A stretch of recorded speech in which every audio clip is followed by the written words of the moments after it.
Pendant des décennies, Alain Delon a incarné une image presque inébranlable aux yeux du public français. Une légende du cinéma, un homme charismatique, autoritaire, fier, qui donnait l'impression de tout maîtriser, sa carrière, son image, sa vie. Mais à partir des années 2019-2020, puis surtout en 2023, cette image va se fissurer publiquement, non pas à cause de films ou d'interviews, mais à cause de sa propre famille. Pour la première fois, les tensions familiales autour d'Alain Delon ne se vivent plus dans le silence. Elles éclatent dans les médias, dans des interviews, dans des communiqués d'avocats, dans des plaintes déposées au tribunal. Et le public découvre progressivement qu'autour de l'acteur vieillissant, affaibli par la maladie, la situation est devenue extrêmement conflictuelle entre ses trois enfants, Anthony Delon, Anouchka Delon et Alain Fabien Delon. Pour comprendre comment Alain Delon a pu finir par se brouiller avec presque toute sa famille, il faut remonter plusieurs années en arrière, bien avant que l'affaire n'éclate au grand jour. En 2019, Alain Delon est victime d'un AVC. L'événement est grave. Il est hospitalisé en Suisse, puis rentre en France. Cet AVC marque un tournant. Son état de santé devient fragile. Il se déplace moins, parle moins, apparaît de moins en moins en public. À partir de ce moment-là, la question de sa fin de vie, de sa dépendance, de son entourage, devient centrale. C'est aussi à cette période qu'une femme prend une place de plus en plus importante dans son quotidien, Hiromi Rollin. Hiromi Rollin est présentée comme sa dame de compagnie, parfois comme sa compagne, selon les sources. Elle vit avec lui dans sa propriété de Douchy. Elle s'occupe de lui au quotidien. Elle est présente lors de ses soins, de ses rendez-vous médicaux. Elle est toujours à ses côtés. Pendant un temps, la situation semble normale. Mais peu à peu, les enfants de Delon affirment qu'ils n'ont plus le même accès à leur père. Ils expliquent qu'Hiromi Rollin contrôlerait les visites, filtrerait les appels, déciderait qui peut voir Alain Delon et qui ne le peut pas. Ces accusations restent d'abord privées. Puis en juillet 2023, tout explose. Les trois enfants d'Alain Delon déposent une plainte contre Hiromi Rollin pour harcèlement moral, abus de faiblesse, détournement de correspondance et maltraitance animale.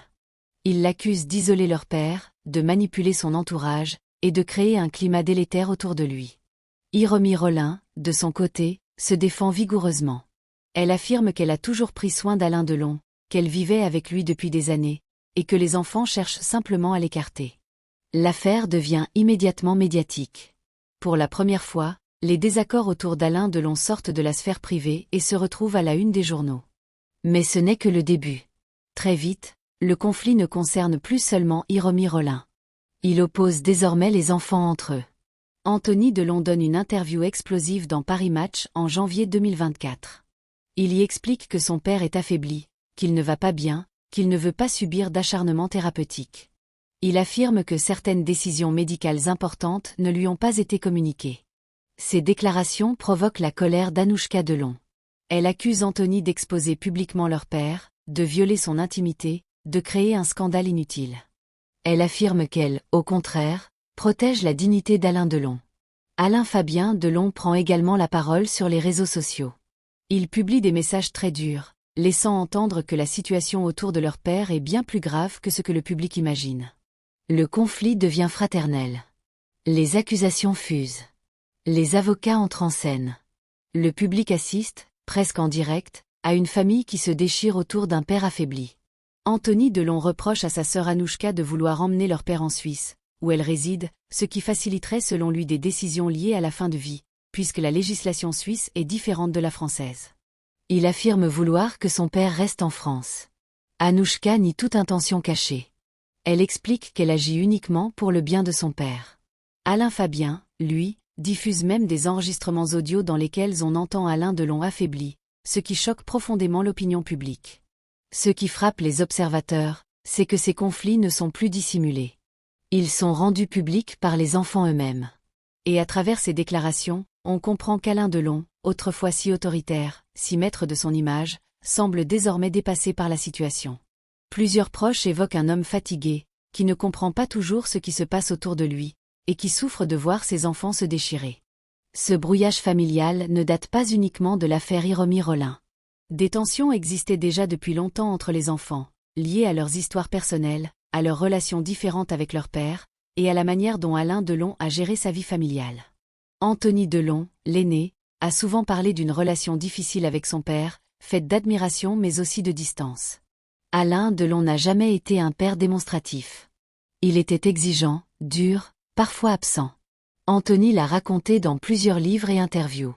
Anouchka, en revanche, a toujours eu une relation plus proche, plus affective avec son père. Elle est souvent décrite comme sa préférée.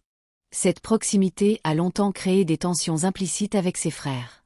Alain Fabien, le plus jeune, a lui aussi évoqué une enfance compliquée, marquée par l'autorité très forte de son père. Ses histoires personnelles, longtemps restées discrètes, refont surface lorsque la santé d'Alain Delon décline. Parce que soudain, la question n'est plus seulement affective. Elle devient juridique, médicale, patrimoniale. Qui décide pour Alain Delon? Qui l'accompagne? Qui a accès à lui? Qui parle en son nom?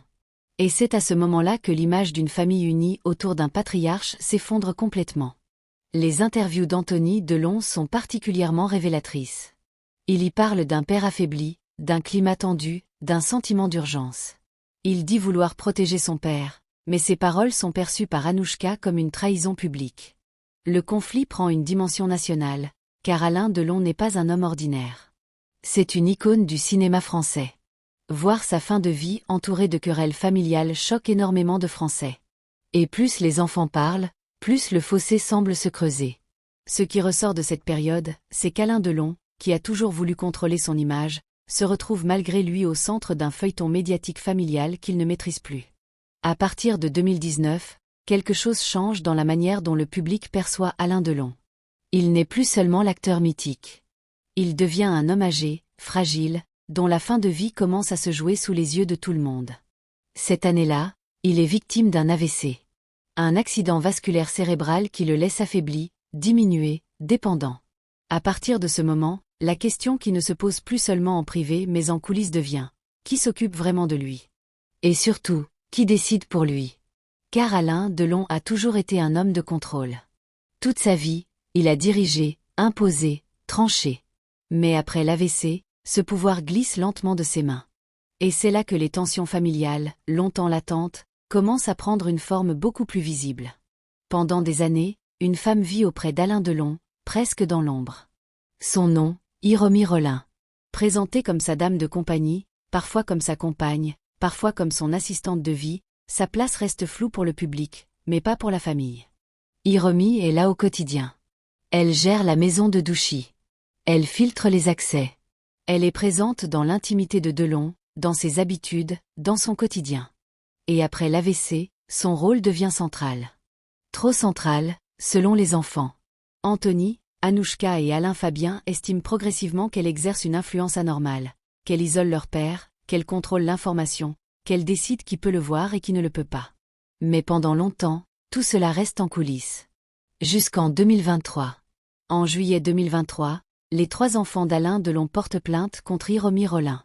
Les accusations sont graves: harcèlement moral, abus de faiblesse, détournement de correspondance, isolement de leur père. Ce n'est plus un conflit familial discret. C'est une affaire judiciaire. Les médias s'emparent immédiatement du sujet. Les journaux parlent d'emprise, de manipulation, d'une femme qui aurait coupé de long de ses enfants. Hiromi Rollin, de son côté, nie tout. Elle affirme avoir été la seule présente, la seule à s'occuper réellement de Delon quand les enfants vivaient loin. Elle parle d'ingratitude, de mensonges, de règlement de compte. Et Alain Delon, lui, ne parle pas. Son silence devient un vide que chacun remplit avec sa propre version. C'est Anthony Delon qui, le premier, décide de parler publiquement. Dans plusieurs interviews, notamment dans Paris Match, il décrit une situation alarmante. Il explique que son père serait affaibli, isolé, influençable. Il dit que les enfants ont été empêchés de le voir, que certaines décisions médicales auraient été prises sans concertation. Il raconte des scènes tendues, des refus d'accès, des situations où il aurait fallu forcer la porte pour voir son père.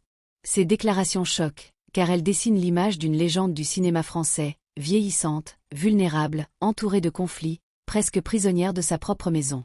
Et surtout, elles dévoilent au public une chose que personne ne soupçonnait vraiment: la fratrie Delon ne fonctionne pas comme un bloc uni. Très vite, le conflit ne se limite plus à Hiromi Rollin.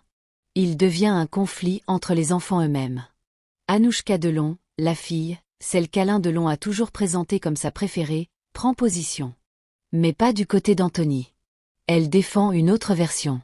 Elle affirme que son père est lucide, qu'il sait ce qu'il fait, qu'il a pris ses décisions en toute conscience. Elle sous-entend que son frère dramatise, qu'il exagère la situation. Anthony, lui, laisse entendre que sa sœur protège l'image de leur père au détriment de la vérité. Les interviews se répondent à distance. Les phrases sont mesurées, mais la tension est palpable. Le public découvre une chose rare, une famille qui règle ses comptes par médias interposés. Puis arrive un sujet encore plus sensible. Anthony Delon révèle publiquement qu'Alain Delon aurait envisagé le suicide assisté. Une déclaration qui fait l'effet d'une bombe. Il explique que son père lui aurait demandé de l'aider si un jour il ne supportait plus sa condition. Il parle de discussions privées, de décisions intimes, qu'il met sur la place publique. Anouchka réagit immédiatement. Elle reproche à son frère d'avoir trahi la parole de leur père, d'avoir exposé un sujet qui aurait dû rester strictement familial. Pour elle, cette révélation est une faute. Pour Anthony, c'est une vérité nécessaire. Et Alain Delon, encore une fois, ne parle pas. Pendant un moment, Alain Fabien reste en retrait. Mais lui aussi finit par s'exprimer. Il publie des messages, des photos, des extraits de conversation, laissant entendre que la situation est plus complexe que ce que chacun raconte. Il évoque une atmosphère lourde à Douchy, des tensions permanentes, un climat difficile. Ce qui frappe, c'est que personne ne semble mentir. Mais personne ne semble raconter la même histoire. Pour le public français, c'est un choc. Alain Delon, symbole de maîtrise, de force, d'autorité, apparaît soudain au centre d'un chaos familial. Ce n'est pas un scandale. Ce n'est pas une affaire criminelle. C'est quelque chose de plus troublant, une légende qui vieillit, entourée de conflits humains très ordinaires. Des enfants qui se disputent. Des versions qui s'opposent. Un père silencieux. Et une question que tout le monde se pose sans oser la formuler. Qui dit vrai? Les plaintes déposées contre Hiromi Rollin entraînent des enquêtes. Elle est finalement expulsée de la propriété de Douchy. Mais elle continue de parler dans la presse, affirmant qu'elle a été injustement écartée, qu'elle était la seule présente quand les enfants étaient absents. Son discours ne convainc pas tout le monde, mais il sème le doute. Car pendant des années, elle a bien vécu avec Delon. Et personne ne l'avait contesté publiquement. Ce qui ressort de toute cette affaire, ce n'est pas seulement un conflit affectif. C'est un conflit de contrôle. Qui décide pour Alain Delon? Qui gère sa santé? Qui gère ses biens? Qui gère son image? Anthony parle de protection. Anouchka parle de respect de la volonté du père. Alain Fabien parle de malaise. Et au milieu, un homme de 88 ans qui ne donne plus d'interviews pour clarifier. Anthony va plus loin. Il décrit un père diminué, parfois confus, fatigué, fragile. Ces mots sont lourds, car ils contredisent l'image qu'Anouchka tente de préserver, celle d'un père lucide, maître de ses décisions. Cette divergence ne peut pas être neutre. Elle révèle deux visions radicalement opposées de la situation. Ce qui rend cette affaire si marquante, c'est qu'elle ne ressemble pas à un simple conflit d'héritage. Elle ressemble à une famille qui n'a jamais vraiment été unie et qui, face à la fragilité du patriarche, voit toutes ses fissures apparaître en même temps. Alain Delon a eu des enfants avec différentes femmes. Il a vécu des relations compliquées. Il a souvent été un père distant, autoritaire, imprévisible. Et tout cela revient à la surface. Dans une interview, Anthony dit une phrase qui marque les esprits. « Mon père a toujours opposé ses enfants les uns aux autres. » Cette phrase change la lecture de toute l'affaire. Car elle suggère que ce conflit n'est pas nouveau. Il serait simplement la conséquence logique d'une dynamique familiale installée depuis des décennies. Au fond, ce que cette affaire montre, c'est quelque chose de profondément humain. Un homme qui a dominé sa vie, sa carrière, son image, mais qui ne peut plus contrôler ce qui se passe autour de lui. Des enfants qui, chacun à leur manière, pensent agir pour le bien de leur père, mais qui ne s'accordent sur rien. Et un public qui regarde cela avec un mélange de tristesse et de malaise. Ce n'est pas un événement unique. C'est l'addition de toute une vie. Un caractère dur. Une autorité forte. Des relations compliquées. Des préférences assumées entre ses enfants. Des silences. Des blessures anciennes jamais réparées. Et quand la fragilité arrive, tout remonte. Alain Delon a toujours été un acteur de cinéma. Mais la fin de sa vie ne ressemble à aucun film. Pas de réconciliation spectaculaire. Pas de grandes déclarations. Pas d'image unie. Juste une famille qui se déchire autour d'un homme qui n'a plus la force de remettre de l'ordre. Et c'est peut-être ça, la vérité la plus difficile à accepter. Même les légendes finissent comme des hommes ordinaires. Entourés de conflits, de silences et de